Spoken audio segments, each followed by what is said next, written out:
Doctor Devendra Singh, सहचर Hindi, MSJ college Bharatpur, Rajasthan. कक्षा MA उत्तरार्ध हिंदी, पंचम प्रश्न पत्र, जयशंकर प्रसाद, पुस्तक चंद्रगुप्त नाटक। आज का प्रकरण चंद्रगुप्त नाटक के कथानक का विश्लेषण, भाग 2। भाग 1 में हम कथानक के उद्देश्य, प्रथम, द्वितीय, तृतीय और चतुर्थ अंक में कथा के संयोजन या संगठन के बारे में चर्चा कर चुके हैं। इस भाग में कथानक विश्लेषण के द्वितीय भाग में हम चंद्रगुप्त नाटक के कथानक पर लगने वाले आक्षेपों की परीक्षा करेंगे तथा कथानक का शास्त्रीय विवेचन करने का प्रयास करते हैं। पहले आक्षेपों का परीक्षा। अनेक आलोचकों ने चंद्रगुप्त नाटक के कथानक संगठन को शिथिल और अनावश्यक रूप से विस्तृत बताया। जैसा कि हम पीछे के आए हैं, हमें इस कथानक का मूल्यांकन नाटककार के मूल उद्देश्य को सामने रखकर ही करना चाहिए। यदि नाटककार का उद्देश्य चंद्रगुप्त को मगध का सम्राट बनाने का ही रहता तो वह नाटक तीसरे अंक की समाप्ति के साथ ही समाप्त हो जाता। परंतु नाटककार का मूल उद्देश्य तो उस प्राचीन भारतीय शक्तिशाली मौर्य साम्राज्य की स्थापना दिखाना रहा है जिसने प्राचीन भारतीय इतिहास के उस गौरवशाली युग की नींव डाली थी जो 1000 वर्ष का लंबा व्यवधान पार कर भारतीय इतिहास का स्वर्ण युग कहलाया। अपने इसी उद्देश्य की पूर्ति के लिए नाटककार ने पहले सिकंदर के भारत आक्रमण को विफल होते दिखाया है। इसके उपरांत विलासी नंद का नाश करवाकर चंद्रगुप्त जैसे शक्तिशाली और तेजस्वी व्यक्ति को मगध साम्राज्य का अधिपति बना देश की आंतरिक राजनीति को सुदृढ़ और स्वस्थ रूप प्रदान किया है। भारत तभी सुरक्षित रह सकता था जब पश्चिमोत्तर सीमांत से आने वाले विदेशी आक्रमणों की बाढ़ को रोक उस सीमांत को सुरक्षित और दृढ़ बना दिया जाता। इसके लिए ही कथा को सिल्यूकस के भारत आक्रमण तक लंबा खींच उस उद्देश्य की पूर्ति कराई गई है। यदि यह उद्देश्य न होता तो प्रसाद का यह नाटक भी विशाखदत्त के मुद्रा राक्षस के, चाणक्य राक्षस के पारस्परिक कूटयुद्ध तक ही सीमित होकर रह जाता। परंतु मात्र मनोरंजन के लिए लिखे गए नाटक तथा राष्ट्रीय उदात्त भावना से प्रेरित होकर लिखे गए नाटक में वही अंतर होता है जो विशाखदत्त के मुद्रा राक्षस और प्रसाद के चंद्रगुप्त में मिलता है। चंद्रगुप्त में नाटककार को भारतीय इतिहास की 3 प्रधान घटनाओं का अंकन करना था, इसलिए कथानक का विस्तार पा जाना स्वाभाविक माना जाएगा। हमारा यह ख्याल है कि यदि प्रसाद अपने कवि को काबू में रख सके होते तो इस कथा के सुचारू संगठन में बाधा नहीं पड़ती। प्रसाद के हाथ से कथा की पकड़ वहीं छूट सी जाती है जहां उनका कवि उनके कथाकार को दबाकर ऊपर उभर आता है। उन्हीं अवसरों पर गीतों और प्रणय प्रसंगों की प्रचुर मात्रा में उद्भावना होने लगती है। ऐसे स्थलों पर कथा प्रवाह रुक जाता है और कहीं कहीं तो अस्वाभाविकता उत्पन्न हो जाती है। युद्ध के वातावरण में भी पात्रों का स्नेहलाप अच्छा नहीं लगता। कथा में प्रणय प्रसंगों और गीतों का समावेश करने के लिए ही प्रसाद को मालविका, कल्याणी, सुवासिनी जैसे प्रणयाकुल नारी पात्रों की कल्पना करनी पड़ी है। इन तीनों का ही कथा में कोई महत्वपूर्ण स्थान या योगदान नहीं रहा है। इन्हें प्रसाद ने आरंभ में तो स्थान दे दिया, परंतु फिर मालविका और कल्याणी की मृत्यु करा उन्हें कथा मंच से हटा देने के लिए विवश हो जाना पड़ा।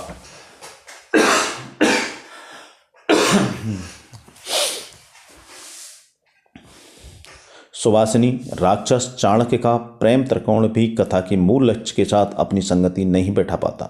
इसलिए मालविका, कल्याणी, सुवासिनी आदि से संबंधित प्रसंगों को कथा में से आसानी से हटाया जा सकता था। लगभग ऐसी स्थिति कार्नेलिया की रही है। कथा संगठन की दृष्टि से कार्नेलिया संबंधी नाना प्रकार के प्रसंग अधिक महत्व नहीं रखते, परंतु किया क्या जाए, इन्हीं के माध्यम से तो प्रसाद का कवि अभिव्यक्ति पाता रहा है। प्रसाद के लगभग सभी नाटकों में प्रसाद का कवि इसी प्रकार ऊधम मचाता रहता है। इसी कारण के नाटकों का कथानक शिथिल उठे। चंद्रगुप्त घटना प्रधान नाटक है, इसलिए इसमें कार्य व्यापार का रूप और गति अत्यंत सुगठित और सुसंबद्ध रहनी चाहिए थी, परंतु ऐसा नहीं हो पाया है। इसलिए कथानक संगठन की दृष्टि से इस नाटक को सुंदर और सफल नहीं माना जा सकता। फिर भी उस युग में रचे गए नाटकों में ये अपना महत्वपूर्ण स्थान रखता है और अपने उद्देश्य को सार्थक करता है। कथानक का शास्त्रीय विवेचन। संस्कृत नाट्य शास्त्र के अनुसार नाटक के कथानक का गठन कार्यावस्थाओं, अर्थ प्रकृतियों तथा संधियों के आधार पर किया जाता है। चंद्रगुप्त नाटक के कथा संयोजन में यद्यपि भारतीय और पाश्चात्य नाट्य शैलियों का मिश्रित रूप मिलता है, फिर भी इसमें कथा संयोजन के उपयुक्त तीनों उपकरणों को खोजा जा सकता है। इसका विश्लेषण इस प्रकार है। कार्यावस्थाएं। कार्यावस्थाएं 5 होती हैं: आरंभ, प्रयत्न, प्राप्त्याशा, नियताप्ति और फलागम। इस नाटक की कथा में आरंभ नामक कार्यावस्था प्रथम अंक के प्रथम दृश्य से लेकर वहां तक मानी जा सकती है जहां चाणक्य और चंद्रगुप्त नंद की राजसभा में अपमानित होते हैं और चाणक्य नंद वंश का नाश करने की प्रतिज्ञा करता है। साथ ही सिकंदर के आक्रमण को विफल करने की योजना बनाई जाती है। प्रयत्न नामक कार्यावस्था वहां से मानी जा सकती है जहां से चंद्रगुप्त और चाणक्य अपने प्रयत्न में अग्रसर होते हैं।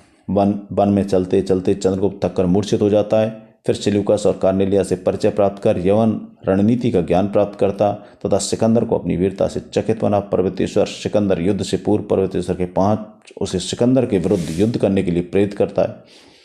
बाद में मालव और क्षुद्रों की सम्मिलित वाहिनी का नेतृत्व कर सिकंदर को युद्ध में नीचा दिखाता है।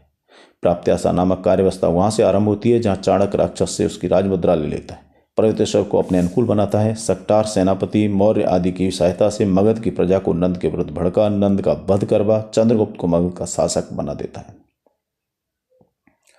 नियताप्ति नामक कार्यवस्था का रूप वहां स्पष्ट होता है जहां फल प्राप्ति की संभावना में कुछ रुकावट आ जाए। इस कथा में बाधाएं 4 रूपों में आती हैं, जैसे पर्वतेश्वर द्वारा मगध के साम्राज्य की मांग करना, कल्याणी का चंद्रगुप्त के प्रति आसक्त रहना, राक्षस और मौर्य पत्नी द्वारा ग्रह कलह उत्पन्न करना तथा आंबिक की अस्थिर राजनीति। इन सारी बाधाओं के दूर हो जाने पर ही फल प्राप्ति की संभावना प्रबल हो जाती है।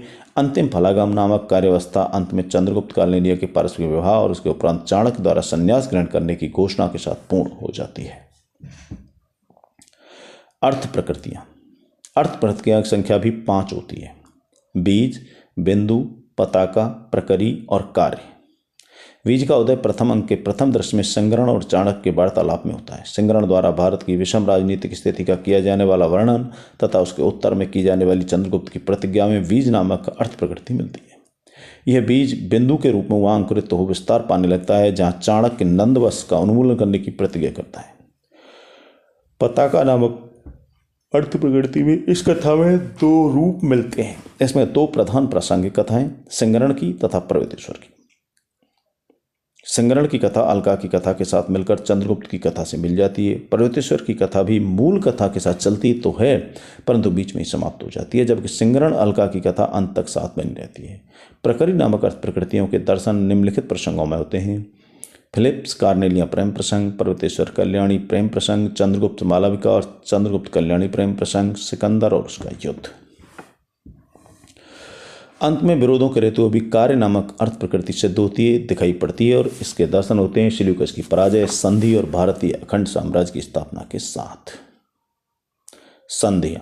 नाटक संधियां भी 5 मानी गई हैं: मुख, प्रतिमुख, गर्भ, विमर्श, निर्वहन। इस नाटक में प्रथम अंक के प्रथम दृश्य में सिंगरण चाणक्य संवाद तथा चंद्रगुप्त द्वारा भारत पर किए जाने वाले आसन्न आक्रमण की आशंका व्यक्त किए जाने पर मुख नामक संधि उदय होती है और 8वें दश तक चलती है। इसके आगे पर्वतेश्वर द्वारा चाणक्य को अपमानित कर निराश और क्रुद्ध लौटाना, चंद्रगुप्त विषयक महात्मा दंडन की भविष्यवाणी, सिकंदर पर्वतेश्वर युद्ध,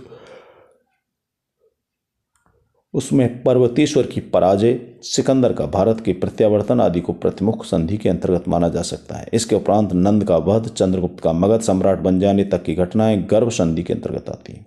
इसके अनंतर विजयोत्सव न मनाए जाने पर चंद्रगुप्त के माता पिता का रूठकर मगध के चला जाना, चंद्रगुप्त और चाणक्य में कटु वार्तालाप के उपरांत चाणक्य का भी मगध से चला जाना और चंद्रगुप्त का एकाकी रह जाना, ये सब विमर्श संधि के अंतर्गत आता है। इसके पश्चात आंबी का चंद्रगुप्त की सहायता करना, राक्षस का भी चंद्रगुप्त के पक्ष में आ जाना और अंत में सेल्यूकस की पराजय होना निर्वहन संधि के अंतर्गत आता है। यही कथा समाप्त हो जाती है। इस प्रकार हम देखते हैं कि इस नाटक के कथा संयोजन में प्राचीन भारतीय नाट्यशास्त्र तथा कथा संयोजन से निमित्त निर्धारित शास्त्रीय नियमों का भी पालन हुआ मिल जाता है। वह दूसरी बात है, एक प्रसाद ने इन नियमों को दृष्टि में रखकर के कथा नहीं लिखी है। कथानक के विश्लेषण और उसकी शास्त्रीय समीक्षा के बाद निष्कर्षतः हम कह सकते हैं कि चंद्रगुप्त के कथानक का यह विवेचन इसके कथा संगठन को स्पष्ट कर देने के लिए पर्याप्त है। इसकी कथा प्राचीन भारतीय इतिहास के लगभग 20 वर्ष के समय को अपने भीतर समेट कर चली है। इस कथा को उन्होंने विकास के अनुसार अंकों और दृश्यों में विभाजित कर प्रस्तुत किया है। यह एक अंक कथा से एक ही महत्वपूर्ण भाग को स्थान दे उसे विभिन्न दृश्यों के माध्यम से आगे बढ़ाया गया है। कथा का क्रम कहीं भी नहीं टूटने पाया। एक अंक की समाप्ति के बाद कथा आगामी अंक के साथ जुड़ी चलती है। यद्यपि नाटककार ने इसे पृथक रूप से सूच्य दृश्यों का प्रयोग नहीं किया है, परंतु ध्यान से देखने से स्पष्ट हो जाता है कौन सा दृश्य सूच्य है और कौन सा व्यापार। जैसे सिंगरण द्वारा चंद्रगुप्त फिलिप्स के द्वंद्व का परिणाम की सूचना देना सूच्य के ही अंतर्गत माना जाएगा। प्रसाद ने इस बात में बहुत सावधानी बरती है कि किस अंक को किस दृश्य से आरंभ किया जाए और किस प्रकार उसे समाप्त किया जाए। इस नाटक की कथा घटना प्रधान है। इसमें नाना प्रकार की घटनाओं की भरमार रहने से कथा प्रवाह कहीं कहीं बोझिल सा उठा है। जहाँ प्रसाद का कवि सिर उठाता है वहाँ ऐसे दृश्यों की अवतारणा की गई है जिन्हें आसानी से हटाया जा सकता था। फिर भी यह बात कहनी ही पड़ेगी कि प्रसाद प्रत्येक दृश्य और घटना का सार्थक और सौद्देश्य प्रयोग करने के प्रति सचेत रहे।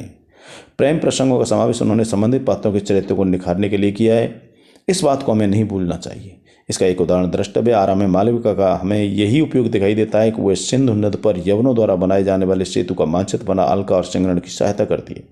इसे कोई अधिक महत्वपूर्ण कार्य नहीं माना जाए, परंतु आगे चल प्रसाद मालविका को चंद्रगुप्त के प्रति अनुरक्त दिखा उसके द्वारा चंद्रगुप्त के जीवन की रक्षा करने और मारा जाता हुआ दिखाते हैं। समष्टि रूप से यह सब कुछ होते हुए भी कुल मिलाकर इस कथानक को पूर्ण रूपेण सुगठित और चुस्त कथा नहीं माना जा सकता।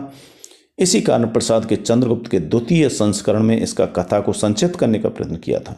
यह इस बात का सबूत है कि प्रसाद इस कथानक को अपने मूल से अधिक सुगठित नहीं पाते थे।